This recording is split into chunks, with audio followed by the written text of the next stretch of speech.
Bueno, vamos a iniciar esta conversación contextualizando este libro y lo que ocurrió o lo que precedió su propuesta. Sí, muchas gracias, Carmen Elisa. Bueno, primero decirles que es una amiga mía desde hace muchos años. Nos conocimos en la Universidad Nacional 1995, en el Seminario de Historiografía de la Literatura que dio nuestro maestro Noé Gitric. Estaba David Jiménez Paneso, que nos dejó hace poco, el poeta, gran historiador de la poesía y de la crítica literaria en Colombia. Tanto Carmen Elisa como yo estábamos iniciando nuestras vinculaciones a ella a la Nacional y yo a la Universidad del Valle. Y bueno, nos vimos precisamente en un proyecto dictado por el maestro Noé, en donde él nos dio, en esa semana que estuvo con nosotros, un seminario para mostrarnos pues todos los intríngulis de lo que era historiografiar una literatura, los retos que esa literatura tenía, en ese caso a finales del siglo XX. Ahora nos toca plantearnos los retos que tiene ya en el siglo XXI, ahora hablaremos de ellos seguramente. Y Noé venía ya con el proyecto argentino bastante avanzado, que era la historia crítica de la literatura argentina en 12 volúmenes. Ese proyecto empezó con una editorial MC, con el apoyo del Instituto Hispanoamericano de Literatura de la Universidad de Buenos Aires, él era el director. Y bueno, eso le dio un gran apoyo. Y en esos días compartimos el mismo hotel donde nos bajó la Nacional. Y lo único que quiero decir como significativo, porque por eso volvemos a estar juntos contigo, Noé me regaló el volumen 10 del proyecto, era el primero que había salido, que era La irrupción de la crítica. El volumen no salía el primero el 1, el segundo el 2, el segundo el 3, no, sino que iba saliendo a medida que los investigadores iban entregando. Y obviamente había que dar margen a los distintos grupos, a sus posibilidades de trabajo. Por eso el proyecto se demoró más o menos unos 10, 12 años, pero precisamente por eso, por la conformación de los tiempos y de las disponibilidades. Eso se pagó, UMC pagó algo a los investigadores, aquí tendrá que hacer lo mismo, porque que se compromete pues tiene que firmar y tal, eso es un trabajo grande. Cuando él me lo regaló todo, se dio el trabajo de... Me volví gran amigo de él, fui varias veces a Buenos Aires, lo trajimos muchas veces a Bogotá, fue a Cartagena, fue a Bucaramanga y se volvió una persona muy allegada a Cali y a Pereira. Yo se lo presenté a César Valencia Solanillo, entonces venía a Pereira y volvía y entonces aprovechaba para estar en Cali. Eso nos permitió una relación, digamos, muy fructífera intelectual y académicamente con el Troesma, como le decía yo a él, pues en son un poco humorístico, a él le gustaba mucho que le dijera Troesma. Me decía, che, pero ¿por qué a ustedes, a todo el mundo le dicen maestro? Y porque el que es maestro, hermano, eso no hay nada que hacer. Y entonces esa fue la historia. Yo tengo aún, nunca lo publiqué, pero me ha servido mucho para las distintas charlas y reflexiones sobre el tema, las notas que hice de ese seminario, como 60 páginas, un poco desordenadas, yo las grabé, después las desgrabé, pero lo que yo creo más importante de esa primera vez con Noé en Bogotá fueron las charlas del desayuno, de café, de llevarlo. En eso uno a veces, en la relación directa con un personaje como Noé, pues el aprendizaje es extraordinario. ¿Qué fue lo que le motivó a usted de las conferencias de Noé para pensar en una historia de la literatura colombiana ahora? Que cuando nos íbamos a despedir en el último desayuno, él bajó con el volumen 10 y me lo entregó y me dijo, te lo regalo para que algún día los colombianos hagan algo semejante a lo de los argentinos. Era como decir, hombre, ese es un proyecto que es muy valioso, y ojalá ustedes algún día lo pudieran hacer. Esa fue la primera cosa. Pues obviamente yo en ese momento estaba llegando de Brasil, vinculándome a la Escuela de Estudios Literarios de la Universidad del Valle, y estaba pues en una primera en unas primeras tentativas como investigador de la literatura colombiana, precisamente porque yo me di cuenta que Isaac estaba mal publicado. Yo fui a la biblioteca departamental, habían 4 libros viejos, y fui a la del Peñón, y habían otros 4 libros viejos, muy mal publicados, tal vez habían unos archivos de recortes de prensa mejor organizados, pero realmente no había. Y lo que a mí me maravilló de mi paso por casi 14 años por el Brasil era la manera como los brasileños tenían la historia literaria, cómo trabajaban a sus autores, cómo hacían edición escrita, una cosa maravillosa. Entonces empezamos por ahí, y precisamente a quien invito a abrir el simposio en el 2005 allá en el Centro Cultural de Cali, por ahí está la foto, fue a Noé Guitry, que pronunció una conferencia ligada a un tema muy lindo: ¿por qué persiste y subsiste una obra como Isaac y se sigue leyendo? Eso fue lo que él leyó, y bueno, a partir de ahí todo lo que se volvió pues un diálogo permanente con Noé. Sí, una de las cosas interesantes de la historia de la literatura argentina como proyecto es que logra vincular academia y proyecto editorial. ¿Cómo ve eso? Porque el proyecto de Guitry es un proyecto contratado por una editorial, no es un proyecto que surge directamente desde la academia. Entonces, ¿qué ocurre allí? ¿Cómo ve usted eso y cómo lo proyecta para la relación de la academia con los proyectos editoriales contemporáneos? O sea, ¿cómo ve usted eso? Pues lo veo en otro contexto, porque ya no es el Noé de los años 80, estamos en época de postdictadura, hay una especie de apertura grande a pensar de otra manera a Argentina. Noé está llegando del exilio de México, es una gran figura de la literatura latinoamericana, indudablemente. Noé pues fue contemporáneo de los grandes de la literatura latinoamericana, de Cortázar, de Borges, de García Márquez, fue muy amigo de Borges, de los escritores argentinos de la época, de Rulfo. Bueno, es impresionante lo que Noé hizo con la literatura latinoamericana, además del trabajo que hizo con la Argentina.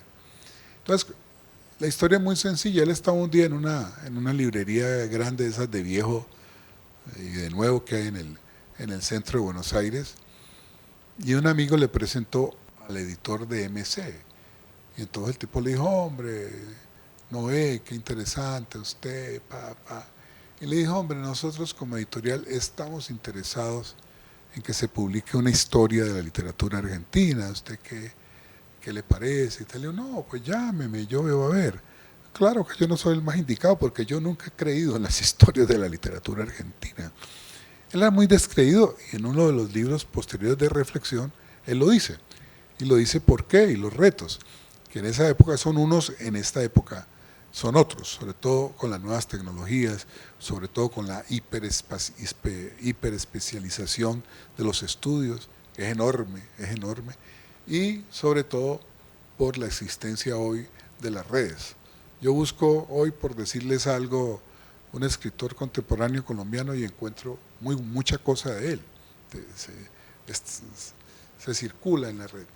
Entonces, pues, obviamente Noé le dijo: llámeme, y precisamente a los 3 días ese editor lo llamó y le dijo: mire, yo no creo mucho en esos proyectos, porque yo vengo de esta idea y tal, pero con mucho gusto yo le hago la propuesta. Bueno, lo cierto es que Noé se propuso hacerle, mandarle pues lo que él creía que debía ser una literatura. Yo la tengo, él me la regaló. Eso es pristino, la hizo a máquina, como dicen los argentinos, prolijita, súper ordenada. Es una belleza. Eso que dice Carolina, Carmen Elisa, es cierto. Eso surgió de una editorial privada. Ahora, ¿por qué se la hacen a Noé?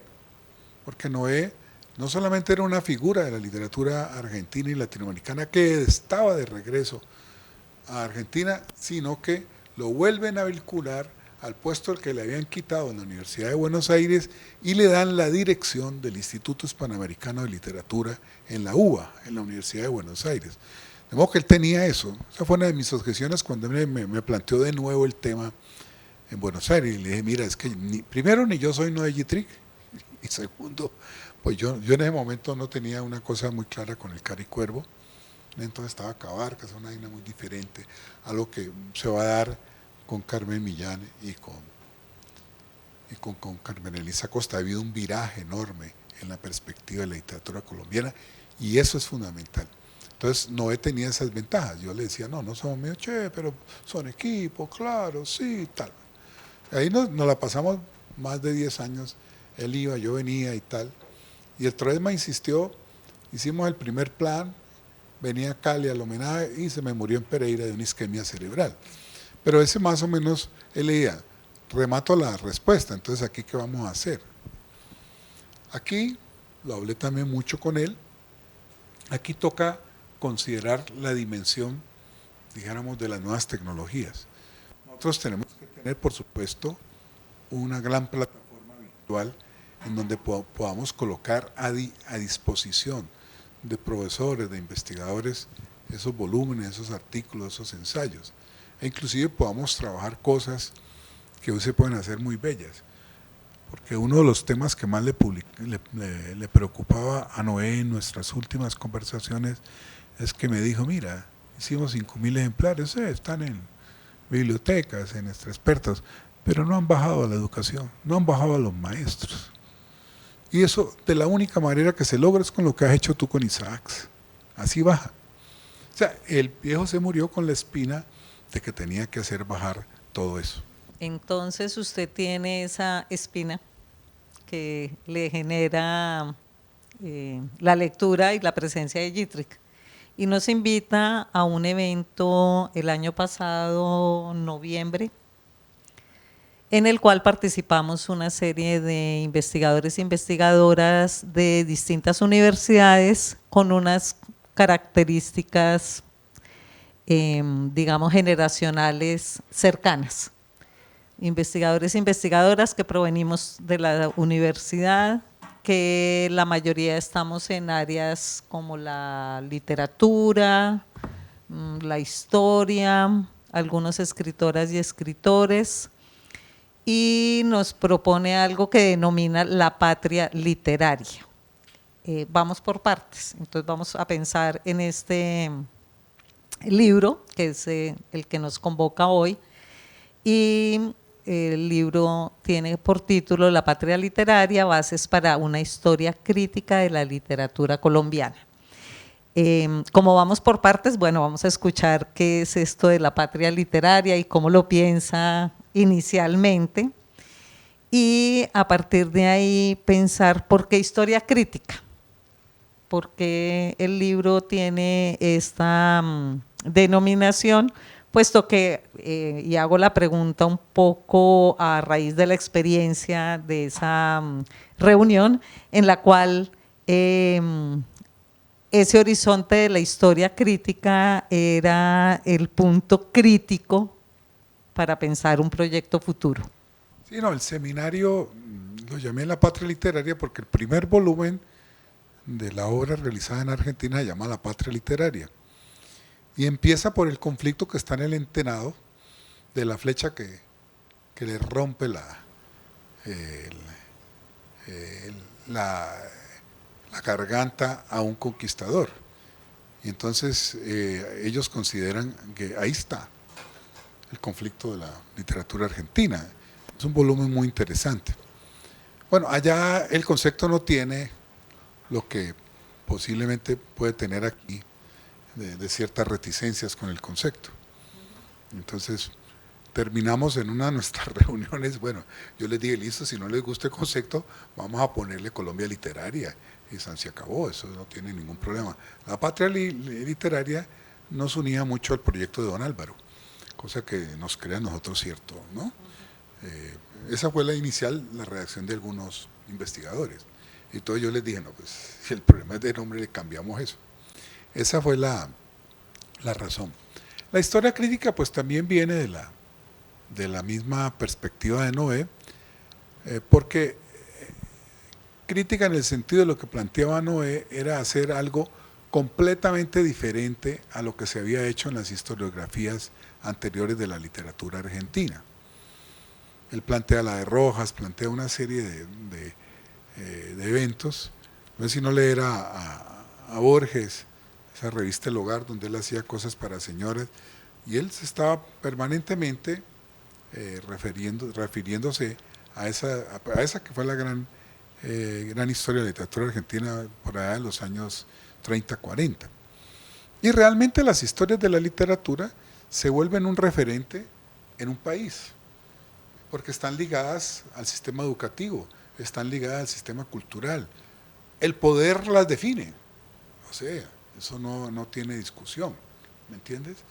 José María Vergara y Vergara era un conservador de mediados del siglo XIX, hizo su esfuerzo, tenía cosas extraordinarias, pero ahora me la regaló un profesor, la tengo en la casa, la está hojeando, es impresionante cómo cuando uno lee a José María y Vergara, uno ve los sesgos, las maneras de cómo él concebía la literatura en ese momento y cómo de todas maneras, y eso hay que reconocérselo en la reciente visita que tuvo a la hacienda Hierbabuena, lo dije, bueno, estos señores dejaron unos fondos maravillosos, estos señores tenían un proyecto de país, que yo no lo comparto es otra cosa, era un proyecto de la época, un proyecto conservador, cuando ellos estaban en el poder, etc.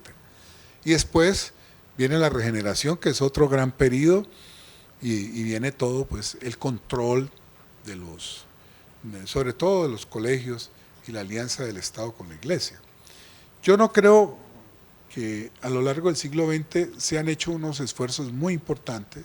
Héctor Orjuela era un hombre muy crítico, aquí lo tuve 3 veces, me dejó todos sus libros, Rafael Gutiérrez Girardot, para no mencionar sino 2 de estos historiadores, que empezaron, el Manual de Historia de la Literatura Colombiana, que empezaron a generar ese cambio de visión, de contexto, ¿no? Y lo que nosotros asumimos de lo de Noé es que es crítica en la medida en que se separe de lo que tradicionalmente se ha hecho. Y aquí hago un comentario político dándole crédito a Carmen Elisa. Es decir, yo soy formado por Edward Said, un gran marxista libanés. El texto literario El Mundo es una maravilla. Y ahí está clarísimo que para Said, al final de cuentas, el horizonte más importante de valoración de una obra literaria es el político, en el mejor sentido de la palabra. ¿Me entiendes? Yo, por ejemplo, he leído, por poner un ejemplo aquí que lo estoy viendo, Allende el Mar, del profesor Osorio. ¿Cuál es el problema que hay ahí de fondo? Son esas personalidades, esas personas que están allá, que han vivido unas crónicas maravillosas. Sí, pero en el fondo está el tema político del horizonte de lectura de un asunto que ha marcado a la sociedad colombiana. Toda la gente que ha tenido que irse, que vive, trabaja el doble y como una mula para poder medio mandar algo aquí, que tienen la idea de que haciendo la América se devuelven, entonces pueden venir a comprar una casita y la compran cuando ya están enfermos y jodidos. Eso es lo que nosotros sabemos.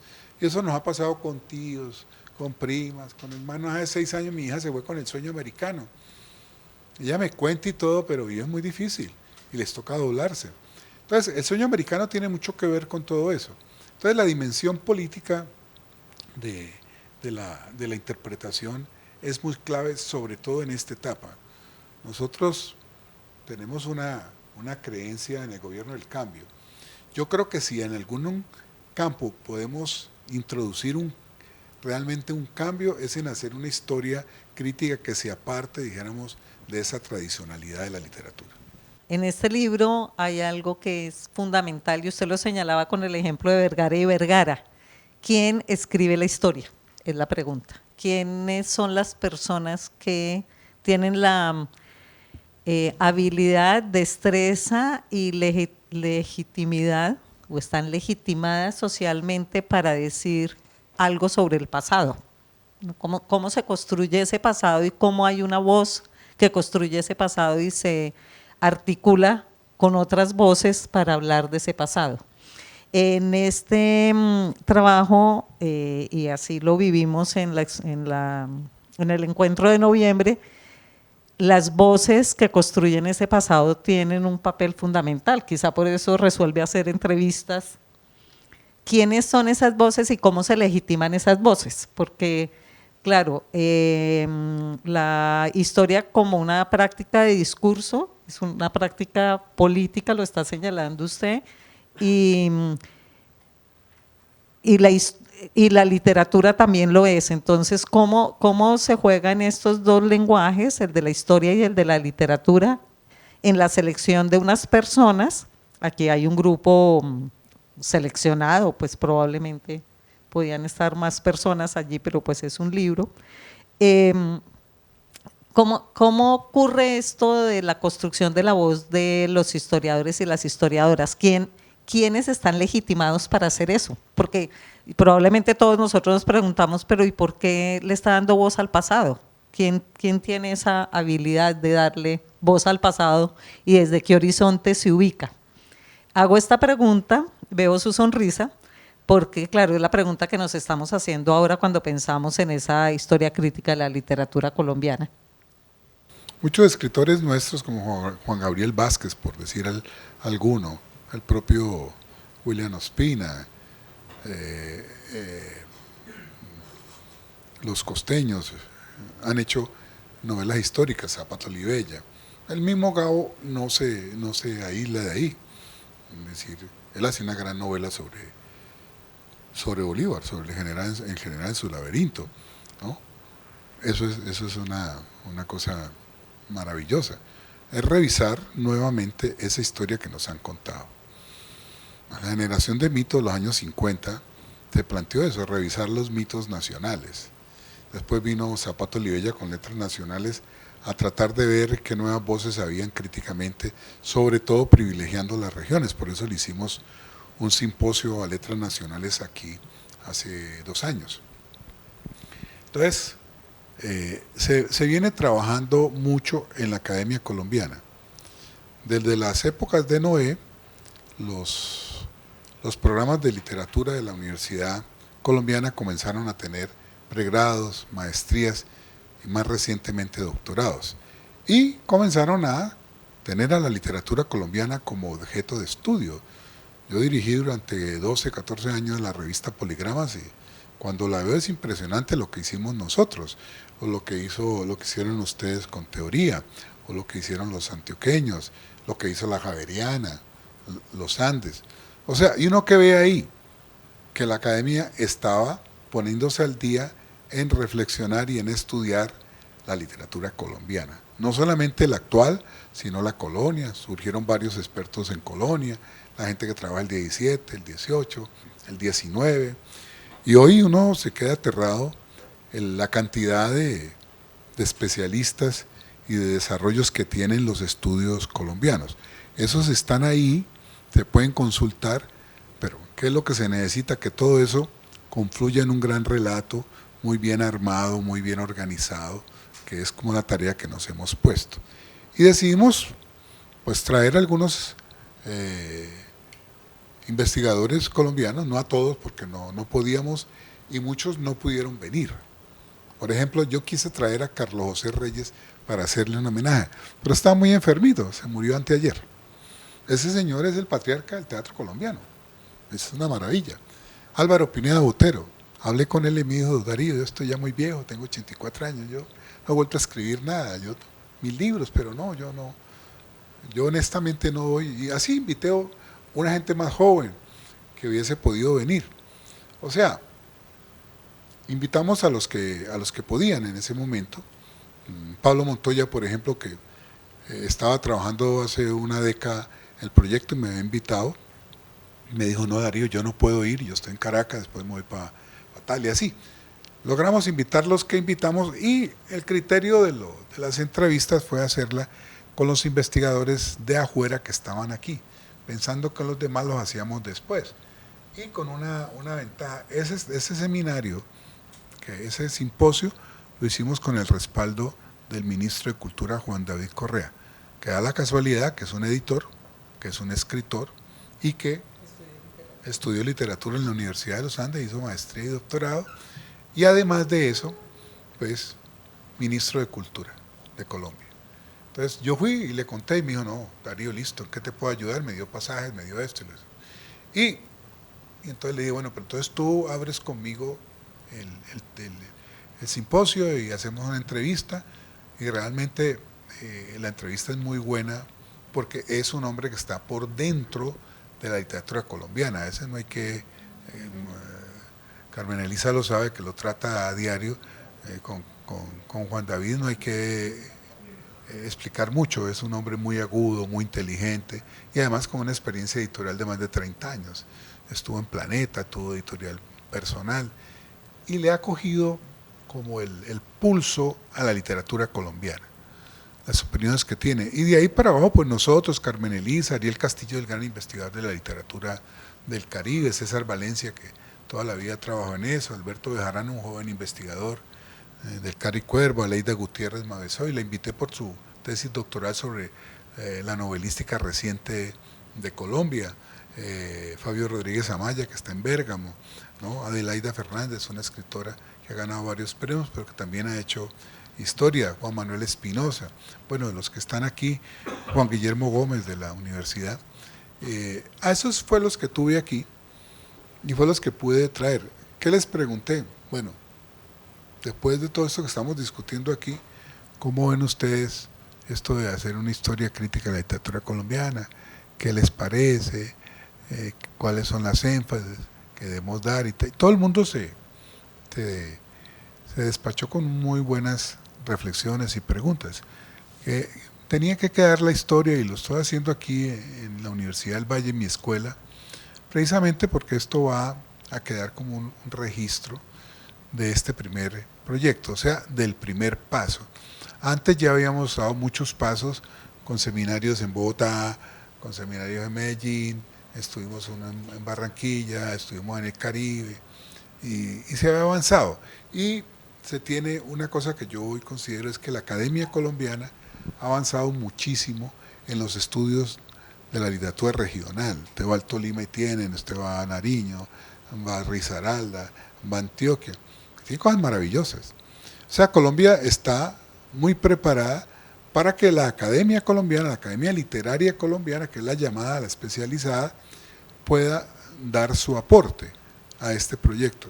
Es un poco ambicioso. Hay momentos en que uno dice, bueno, esto hay mucho camino que recorrer, pero hay que trabajar con una ventaja que señalamos en Bogotá el año pasado, y es la siguiente. No solamente tenemos una cierta madurez de los investigadores de la literatura colombiana, viene una cantidad de jóvenes investigadores que nosotros hemos formado, excelente, muy buenos. Eso es demasiado alentador, tenemos con qué, y no estamos empezando de cero.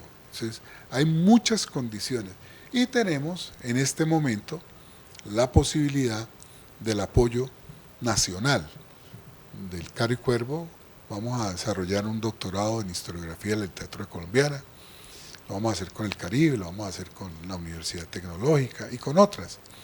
El ministro está muy interesado, ahora que vamos el 17 y el 18, a que podamos firmar un convenio marco en esa dirección, como en otros campos se tienen doctorados interinstitucionales. El nuevo decreto lo permite y está aupando a que se camine hacia allá. De manera que hay muchas posibilidades con este proyecto. Y por último, cierro, pues indudablemente nos toca pensar cómo utilizar las nuevas tecnologías de la información. El Cari Cuervo está digitalizando. Esa agencia, esos fondos editoriales de Yerbabuena, eso todo digitalizado, por favor. Lo que está haciendo la Luis Ángel Arango.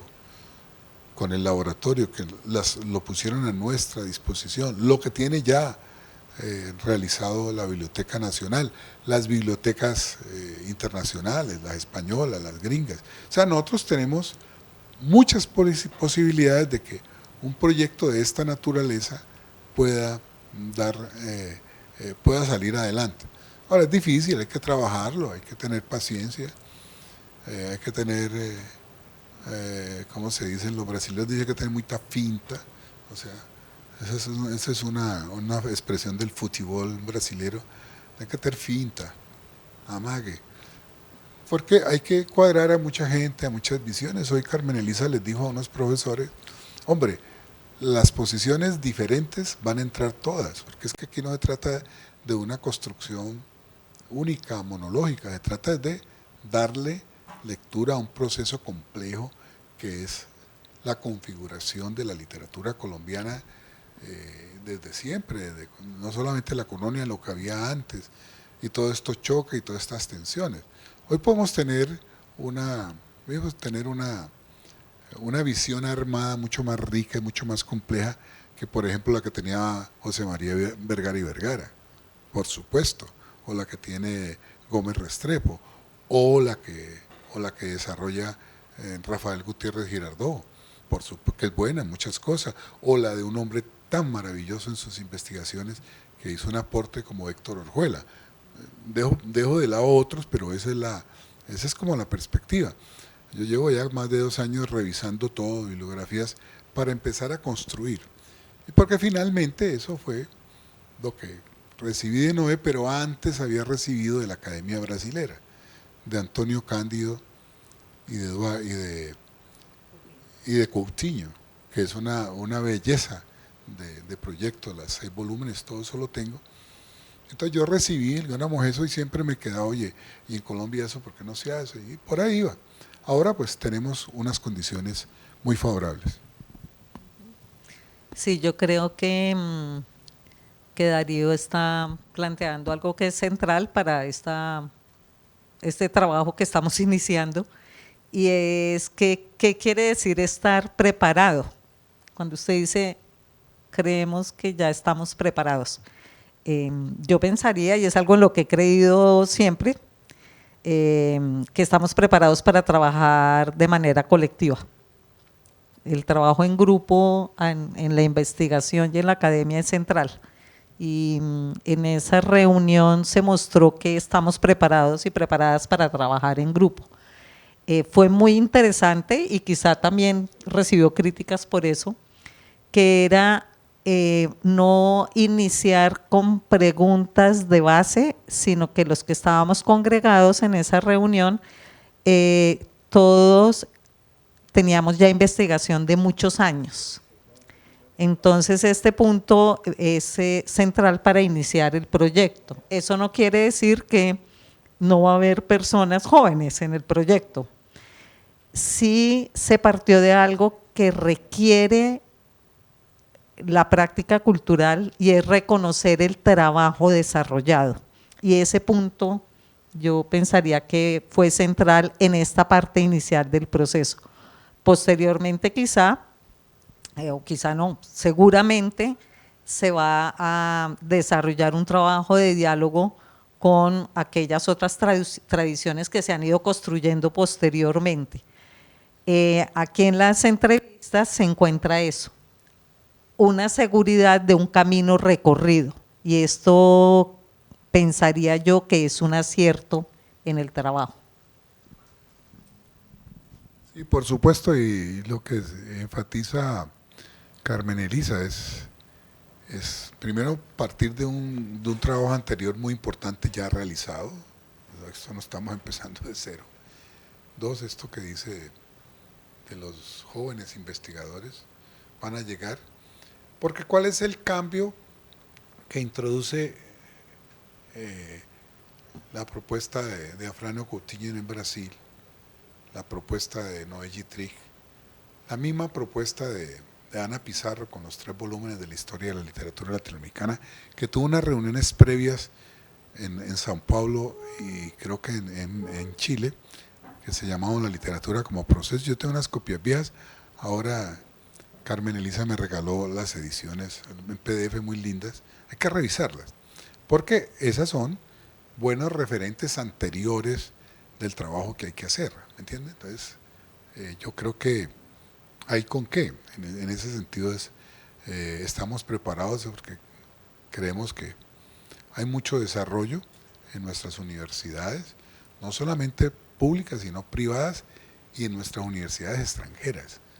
Los colombianistas en los Estados Unidos, para poner un ejemplo, hay una gente con unos trabajos preciosos, de manera y que van a ser fundamentales, porque entonces ya el proyecto no va a ser un proyecto individual, sino un proyecto colectivo, como el de Brasil-Argentina. El proyecto de Argentina tuvo 350 investigadores en los 12 volúmenes y funcionaba con un director de volumen y 20 o 25 investigadores para cada volumen. Se definían los contenidos y se ponían a trabajar. O sea, ya cuando entremos ya en materia, nos toca meternos en un trabajo editorial fuerte, grande. Seguramente ahí puede aparecer una editorial grande que diga, sí, nosotros compramos el proyecto.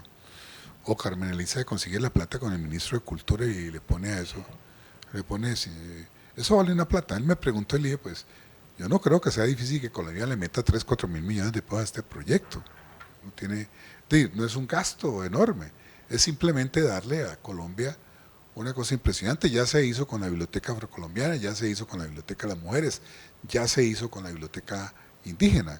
¿Sí? Colombia en eso tiene muchos aportes y los reconocen afuera, nos colocan como modelo, de modo que ese es como el proyecto en el que estamos. Vamos a inaugurar el doctorado acá en la del Valle en enero o febrero, después nos vamos en el segundo semestre para Bogotá, vamos a trabajar con eso el otro mes, a hacer el convenio, y bueno, eso es lo que nos espera. Yo creo que con eso podemos terminar.